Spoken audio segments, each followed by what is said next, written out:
explicar para vocês a relação que a gente sempre vê que o coeficiente de dilatação superficial é igual a 2 vezes o coeficiente de dilatação linear.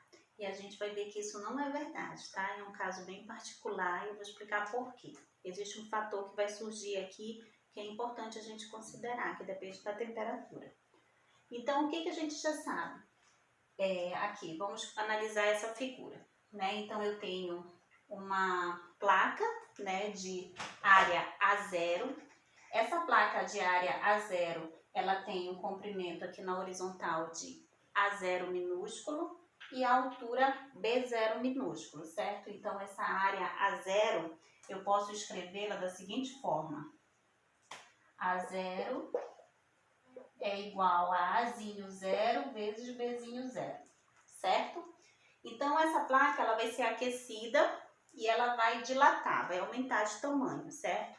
Essa área que eu coloquei aqui riscada, né, de azul, é a dilatação, o ΔA, certo? O ΔA vai ser a área final menos a área inicial.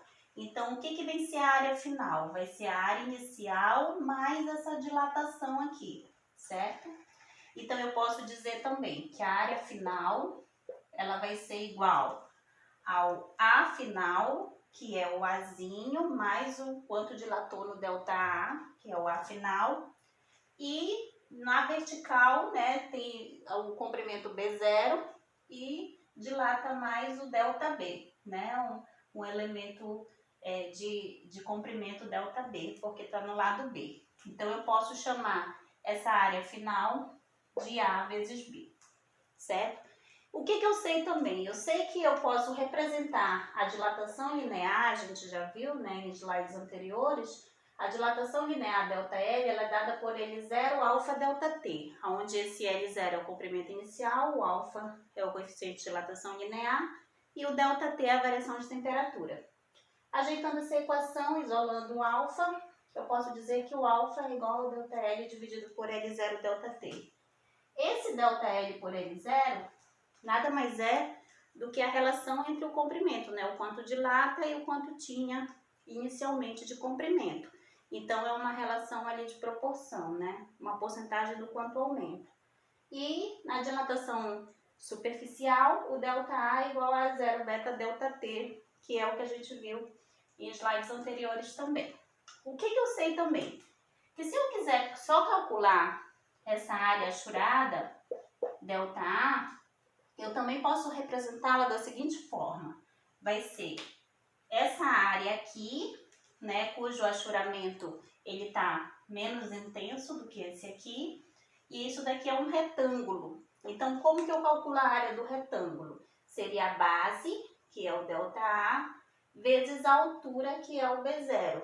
Então, eu posso dizer que quando eu for saber o quanto dilatou essa placa, né, essa dilatação superficial, eu posso representar com esse pedaço, mais esse pedaço, mais esse pedaço. Então, eu vou somar agora as áreas desses pedaços, ok?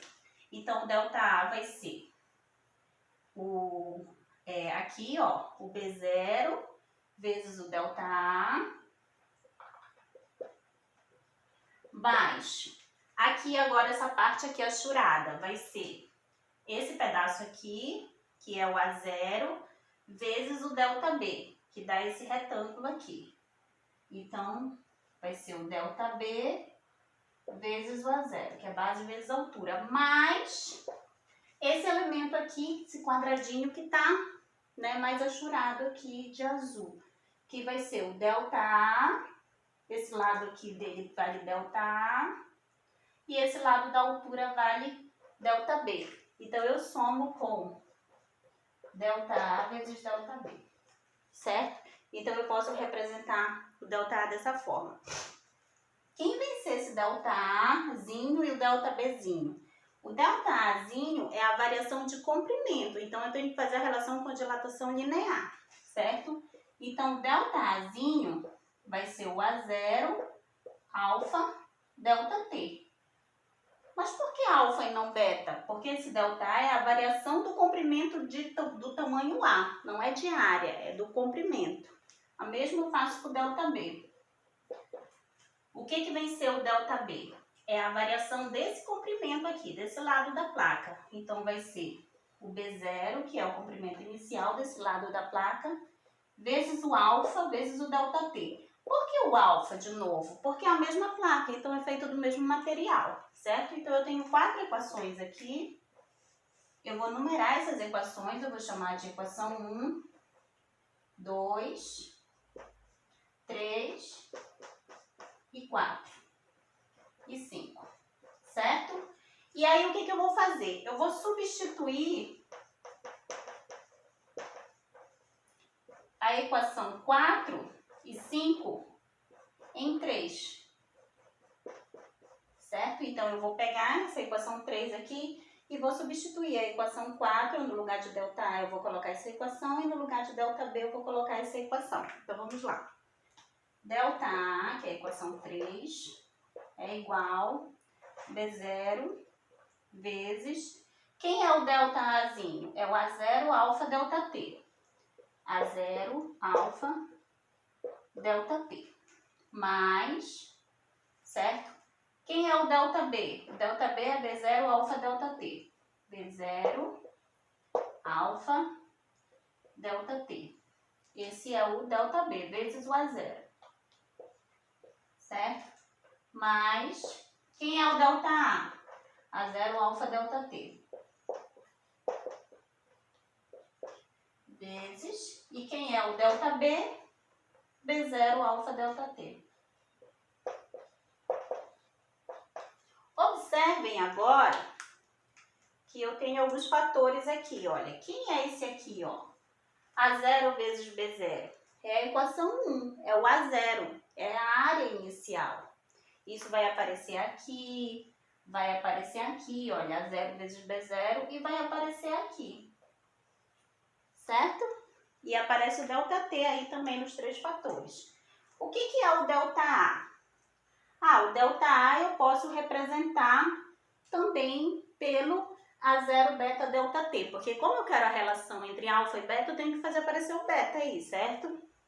Então, eu tenho ΔA vai ser o A0 beta ΔT, que é igual B0 vezes A0 dá o A0 vezes alfa ΔT, mais B0 vezes A0 também dá o A0 vezes alfa vezes ΔT, mais A0 vezes B0 também dá o A0, A maiúsculo 0, vezes o alfa A. Alfa vezes alfa, alfa ao quadrado.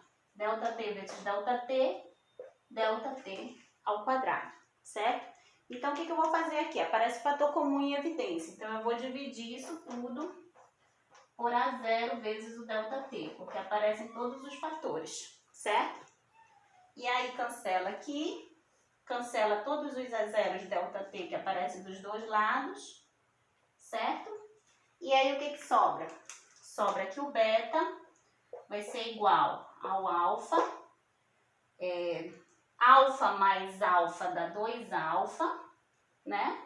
Mais alfa ao quadrado vezes o ΔT. Porque quando eu divido ΔT quadrado dividido por ΔT, sobra um ΔT aqui. Observem que o resultado final, ele não dá que o beta é igual a 2 alfa. Ele tem um fator aqui de soma de alfa ao quadrado vezes ΔT. Se vocês lembram, o alfa, ele tem uma ordem de grandeza ali por 10 elevado a menos 5, né? 10 elevado a menos 6. Então, alfa ao quadrado vai dar 10 a menos 12, então vai ser um número muito pequeno.